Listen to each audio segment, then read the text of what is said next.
Bem-vindos ao canal Sejam Santos, onde vamos explorar a vida e as obras dos santos mais inspiradores da história da Igreja Católica. Nós vamos compartilhar suas histórias, seus ensinamentos e seus exemplos de virtudes, esperando que possam nos inspirar a viver de acordo com os ensinamentos de Cristo.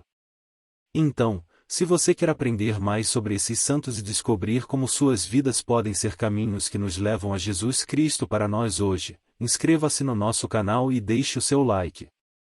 Inscreva-se hoje mesmo, divulgue nosso canal a seus amigos e comunidades e nos ajude o nosso canal para que possamos alcançar mais pessoas na divulgação a conhecer mais a vida dos santos.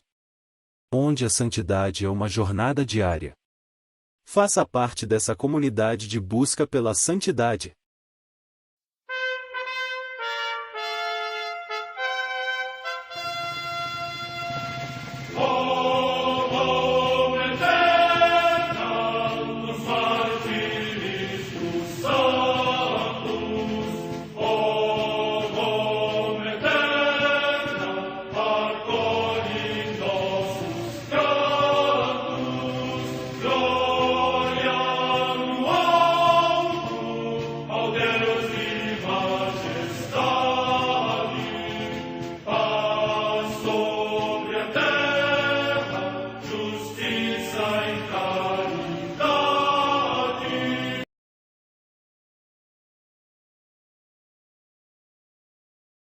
Ler a vida dos santos desperta em nós o desejo de seguir a Cristo.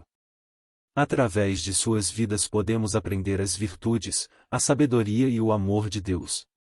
Cada santo nos oferece um modelo de vida a ser imitado, como diz São Paulo na carta aos Hebreus, capítulo 12, versículo 1. Estamos rodeados por uma nuvem de testemunhas. A Igreja foi fundada por nosso Senhor Jesus Cristo não apenas como uma instituição, mas uma autêntica família. Os santos mártires, confessores, doutores, as virgens, os santos pastores e todos os demais santos são realmente nossos irmãos que nos precederam no caminho da fé e já estão no céu, para onde também iremos nós, pela graça de Deus. Portanto, sede santos, assim como vosso Pai Celeste é santo. Mateus capítulo 5, versículo 48. Hoje, dia 3 de julho, celebra a Igreja a vida desse grande apóstolo, São Tomé Apóstolo. A Santa Madre Igreja celebra também nesse dia os santos. Em Laodiceia, hoje Lataquia, na Síria, a comemoração de Santo Anatólio, bispo, que deixou obras escritas dignas de admiração não só para os homens de fé mas também para os filósofos. Morte no século III. Em Bísia, hoje Visa, na Turquia, São Memnão Centurião, mártir, que, tendo sido convertido à fé por São Severo, no tempo de Diocleciano e Maximiano foi com ele submetido a atrozes suplícios e subiu vencedor, antes dele, ao céu. Morte no século III. Na Mésia, território atualmente compreendido entre a Romênia e a Bulgária, a comemoração dos santos Marcos e Mociano, mártires, que, por recusarem imolar aos ídolos e confessarem veementemente o nome de Cristo, por Cristo morreram decapitados. Morte no século IV. Em Altino, na Venécia, hoje no Vêneto, região da Itália, Santo Eliodoro, bispo, que, instruído pelo ensino de São Valeriano de Aquileia, viveu na companhia de São Cromácio e de São Jerônimo e foi o primeiro a ocupar a sede episcopal desta cidade. Morte no século IV. Em Constantinopla, hoje Istambul, na Turquia, Santo Anatólio, bispo, que professou a fé verdadeira nas duas naturezas de Cristo expressa pelo Papa São Leão Magno na Carta a Flaviano e contribuiu para que fosse professada no Concílio de Calcedônia. Morte no ano 458. Em Roma, junto de São Pedro, São Leão II, Papa, bom conhecedor das línguas grega e latina, amigo da pobreza e dos pobres, que confirmou os decretos do Concílio III de Constantinopla. Morte no ano 683. Em Toulouse, junto ao rio Garonne, na França, São Raimundo Gairard, mestre-escola, que, após a morte da esposa, se entregou com grande diligência às obras de caridade, fundou um hospício e, finalmente, foi admitido entre os cônegos da Basílica de São Saturnino. Morte no ano 1118. Em Nguyen, cidade do Tonkin, hoje no Vietnã, São José Nguyen Dinh Nguyen, mártir, que era catequista e, no tempo do imperador Minh Mang, em ódio à fé cristã foi preso e morreu no cárcere. Morte no ano 1838. Em Vinh Long, cidade da Cochinchina, também no atual Vietnã, São Felipe Phan Van Minh, presbítero e mártir, que, no tempo do imperador Tu Duc, por Cristo morreu decapitado. Morte no ano 1853. Em Fuencarral, atual bairro de Madrid, na Espanha, a beata Mariana Mogas Fontcoberta, virgem, que fundou a Congregação das Irmãs da Mãe do Divino Pastor, para a formação das jovens e assistência dos pobres e dos enfermos. Morte no ano 1886.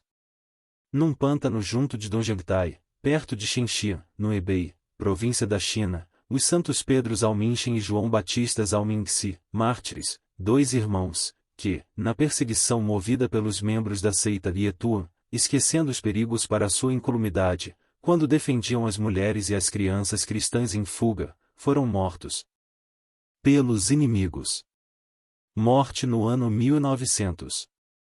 Vida de São Tomé Apóstolo. Este santo apóstolo é conhecido pela sua proverbial incredulidade quando recebeu a notícia da ressurreição de Jesus. A incredulidade de Tomé não foi um acaso, mas prevista nos planos de Deus. O discípulo, que, duvidando da ressurreição do Mestre, pôs as mãos nas chagas do mesmo, curou com isso a ferida da nossa incredulidade. São Gregório Magno. Tomé, sempre presente nas 4 listas contempladas pelo Novo Testamento, ele, nos primeiros 3 evangelhos, é colocado ao lado de Mateus, Mateus 10, 3, Marcos 3, 18, Lucas 6, 15, enquanto nos Atos está próximo de Filipe, Atos dos Apóstolos 1, 13. O seu nome deriva de uma raiz hebraica, Taim, que significa junto, gêmeo. De fato, o Evangelho chama-o várias vezes com o sobrenome de Dídimo, João 11, 16, 20, 24, 21, 2, que em grego significa precisamente gêmeo. Não é claro o porquê deste apelido. Sobretudo o 4º Evangelho oferece-nos informações que reproduzem alguns traços significativos da sua personalidade. O primeiro refere-se à exortação que ele fez aos outros apóstolos, quando Jesus, num momento crítico da sua vida, decidiu ir a Betânia para ressuscitar Lázaro, aproximando-se assim perigosamente de Jerusalém. Marcos 10, 32. Naquela ocasião Tomé disse aos seus condiscípulos: Vamos nós também, para morrermos com ele. João 11, 16. Esta sua determinação em seguir o Mestre é deveras exemplar e oferece-nos um precioso ensinamento, revela a disponibilidade total de aderir a Jesus, até identificar o próprio destino com o dele e querer partilhar com ele a prova suprema da morte. De fato, o mais importante é nunca separar-se de Jesus. Por outro lado, quando os evangelhos usam o verbo seguir, é para significar que para onde ele se dirige, para lá deve ir também o seu discípulo. Uma segunda intervenção de Tomé está registrada na última ceia. Naquela ocasião Jesus, predizendo a sua partida iminente, anuncia que vai preparar um lugar para os discípulos para que também eles estejam onde ele estiver, esclarece, e, para onde eu vou, vós sabeis o caminho. João 14, 4. É então que Tomé intervém e diz: Senhor, não sabemos para onde vais, como podemos nós saber o caminho? João 14, 5. Na realidade, com esta expressão ele coloca-se a um nível de compreensão bastante baixo, mas estas suas palavras fornecem a Jesus a ocasião para pronunciar a célebre definição: Eu sou o caminho, a verdade e a vida. João 14, 6. Portanto, Tomé é o primeiro a quem é feita esta revelação, mas ela é válida também para todos nós e para sempre. Todas as vezes que ouvimos ou lemos estas palavras, podemos colocar-nos com o pensamento ao lado de Tomé e imaginar que o Senhor fala também conosco como falou com ele. Ao mesmo tempo, a sua pergunta confere também a nós o direito, por assim dizer, de pedir explicações a Jesus. Com frequência nós não o compreendemos. Tenhamos a coragem para dizer: Não te compreendo, Senhor, ouve-me, ajuda-me a compreender. Desta forma, com esta franqueza que é o verdadeiro modo de rezar, de falar com Jesus, exprimimos a insuficiência da nossa capacidade de compreender, ao mesmo tempo colocamo-nos na atitude confiante de quem espera a luz e força de quem é capaz de as doar. Depois, muito conhecida e até proverbial é a cena de Tomé incrédulo, que aconteceu 8 dias depois da Páscoa. Num primeiro momento, ele não tinha acreditado em Jesus que apareceu na sua ausência, e dissera: se eu não vir o sinal dos pregos nas suas mãos e não meter o meu dedo nesse sinal dos pregos e a minha mão no seu peito, não acredito. João 20, 25. No fundo, destas palavras sobressai a convicção de que Jesus já é reconhecível não tanto pelo rosto quanto pelas chagas.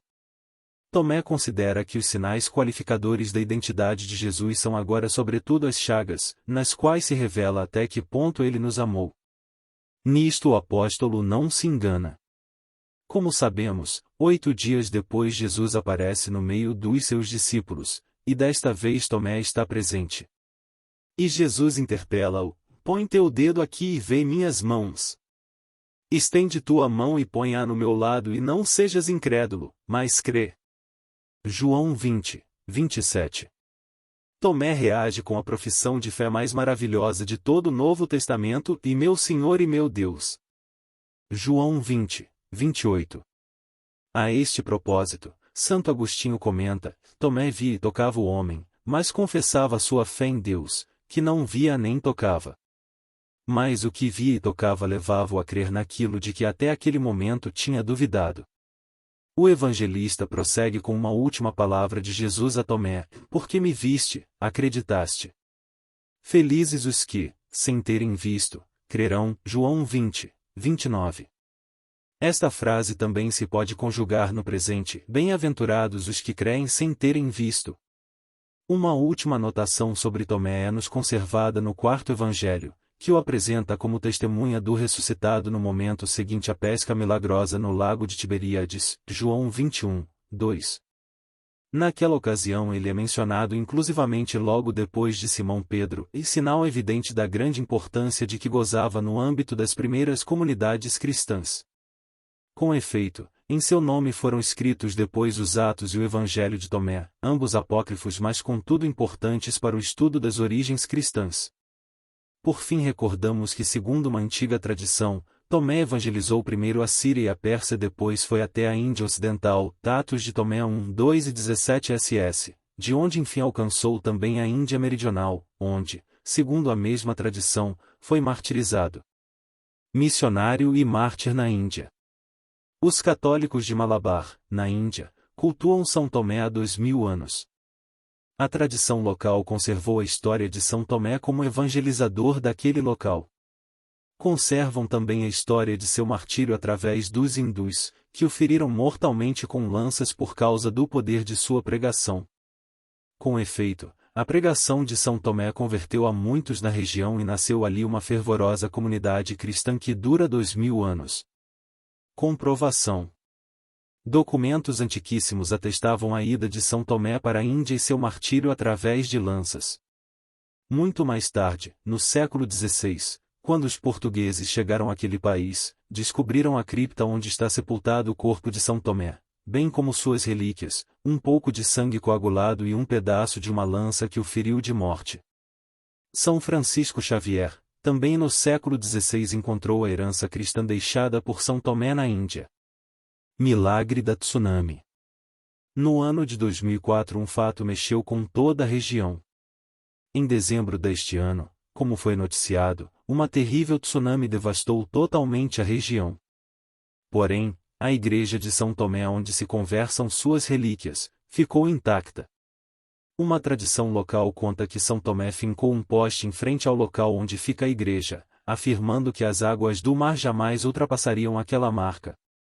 O poste se conserva até hoje e fica em frente do local onde, mais tarde, construiu-se a igreja dedicada a ele. Por causa disso, alguns sacerdotes hindus da região decidiram não mais perseguir os cristãos do local. Oremos. Ó apóstolo São Tomé, experimentaste o desejo de querer morrer com Jesus, sentiste a dificuldade de não conhecer o caminho, e viveste na incerteza e na obscuridade da dúvida, no dia de Páscoa. Na alegria do encontro com Jesus ressuscitado, na comoção da fé reencontrada, no ímpeto de terno amor, exclamaste, e meu Senhor e meu Deus. O Espírito Santo, no dia de Pentecostes, transformou-te num corajoso missionário de Cristo, incansável peregrino do mundo, até aos extremos confins da terra. Protege a tua igreja, a mim e a minha família, e faz com que todos encontrem o caminho, a paz e a alegria para anunciar, com paixão e abertamente, que Cristo é o único Salvador do mundo, ontem, hoje e sempre. Amém. Apóstolo São Tomé, rogai por nós.